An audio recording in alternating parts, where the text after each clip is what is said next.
Shalom, bom dia, amada. Deus abençoe grandemente seu dia em nome de Jesus. Que ele seja cheio de beleza, de alegria, de diversão e de paz. Que você tenha paz que excede todo entendimento no seu coração. E essa paz não tem preço e só Jesus pode dar.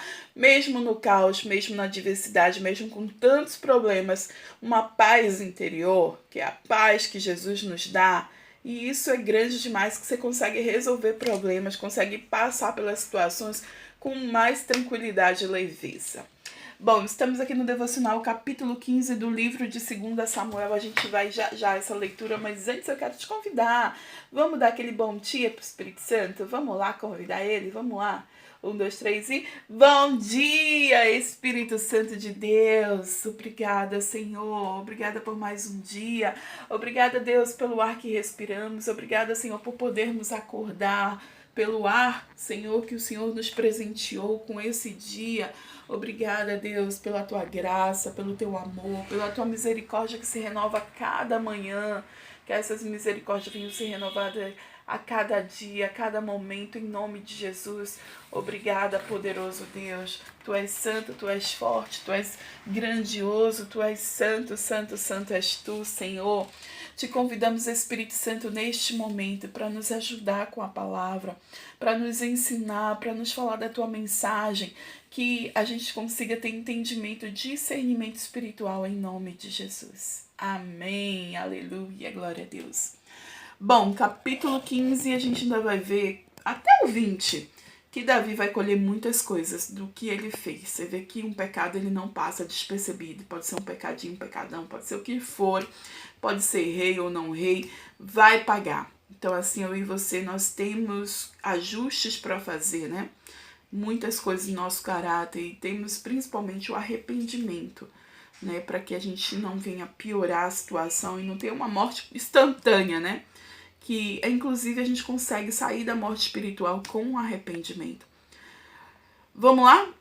Algum tempo depois, Absalão adquiriu uma carruagem, cavalos e uma escolta de 50 homens.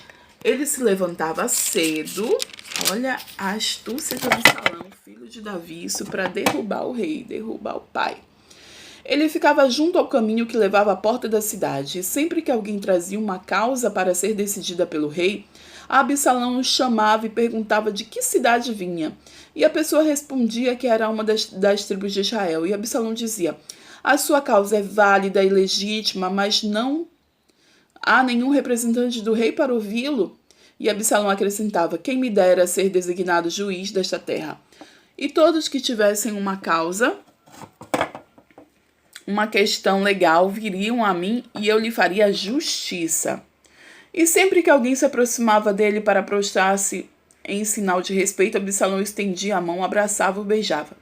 E Absalão agia assim com todos os israelitas que vinham pedir que o rei lhes fizesse justiça.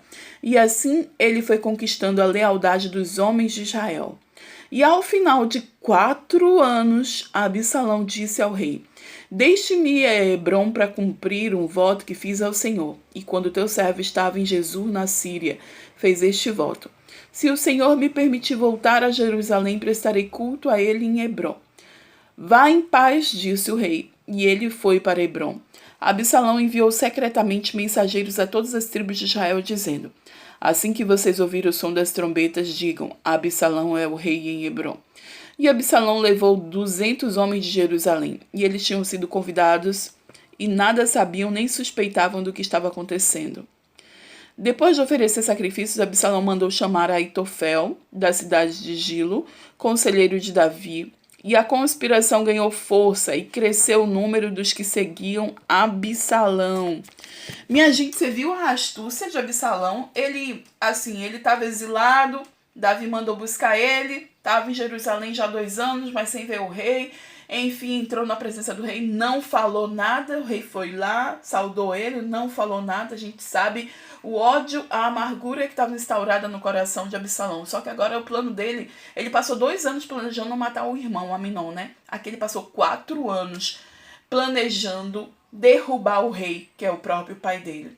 E a gente vê que ainda tá o problema dentro da casa de Davi, dentro da família de Davi. Sabe de uma coisa? Isso muitos pais acabam fazendo, mimando, não tem regras, não tem limites e acabam criando adultos dessa forma. E isso é um grande problema, porque a gente precisa, a Bíblia fala lá em Provérbios, pra gente corrigir.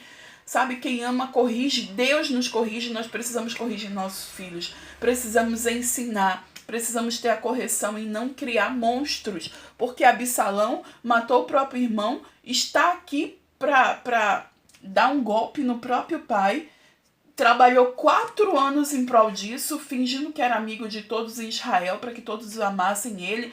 Sabe aquelas causas que o rei julgava? Ele dizia, quem me dera ser juiz, quem me dera poder fazer isso. E era amiguinho de todos e fazia tudo lindo e maravilhoso para dar um golpe. Passou 4 anos aqui justamente planejando e executando isso, né? Vamos seguir aqui. Então o mensageiro chegou a Davi, disse a Davi, os israelitas estão com Absalão. E em vista disso, Davi disse aos conselheiros que estavam com ele em Jerusalém, vamos fugir, caso contrário não escaparemos de Absalão. Se não partirmos imediatamente, ele nos alcançará, causará a nossa ruína e matará o povo à espada. E os conselheiros do rei lhe responderam, teus servos estão dispostos a fazer tudo o que o rei nosso senhor decidir.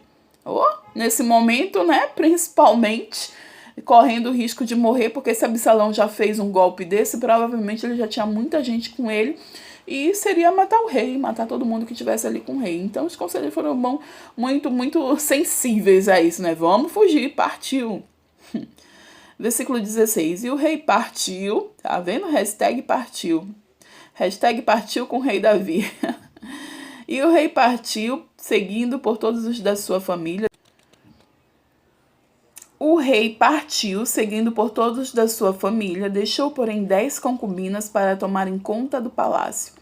E assim o rei partiu com todo o povo. Pararam na última casa da cidade e todos os seus soldados marcharam, passando por ele. Todos os queratitas e peletitas e 600 giteus que o acompanhavam desde Gade. Davi tinha aqueles guerreiros, lembra de Gade quando ele estava lá com os filisteus? Ele tinha aqueles que na época eram endividados, perdidos, que não tinham eira nem beira e agora viraram o exército de Davi, sabe? Os guerreiros de Davi, né? Ele tinha esse exército. Agora sim, você viu lá que a gente acabou de ler? Ele deixou as esposas dele. E isso também tem uma consequência terrível. Faz parte do plano também, né? Vamos lá, versículo 19. O rei disse então a Itai de Gade, por que você está indo conosco? Volte e fique com o novo rei, pois você é estrangeiro, um exilado de sua terra. Faz pouco tempo que você chegou. Como eu poderia fazê-lo acompanhar? Volte e leve consigo seus irmãos. Que o Senhor trate com bondade e fidelidade. Itai, contudo, respondeu ao rei, juro pelo nome do Senhor e por tua vida, que onde quer que o rei, meu senhor, esteja, ali estará o seu servo para viver e para morrer. Olha a lealdade dos caras que seguiam Davi, né?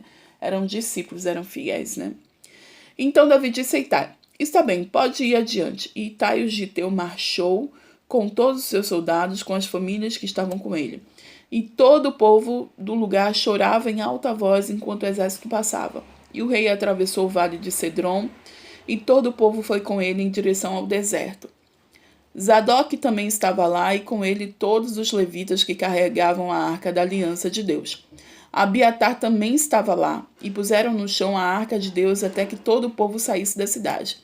Então o rei disse a Zadok, leve a arca de Deus de volta para a cidade. Se o Senhor mostrar benevolência a mim, ele me trará de volta e me deixará ver a arca e o lugar onde ela deve permanecer.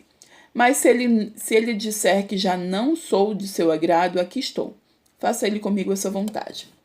E disse ainda o rei ao sacerdote Zadok, fique alerta, volte em paz para a cidade, você, Aimai, seus filhos e Jonatas, filhos de Abiatar, pelos desfiladeiros do deserto, ficaria esperando notícias de vocês.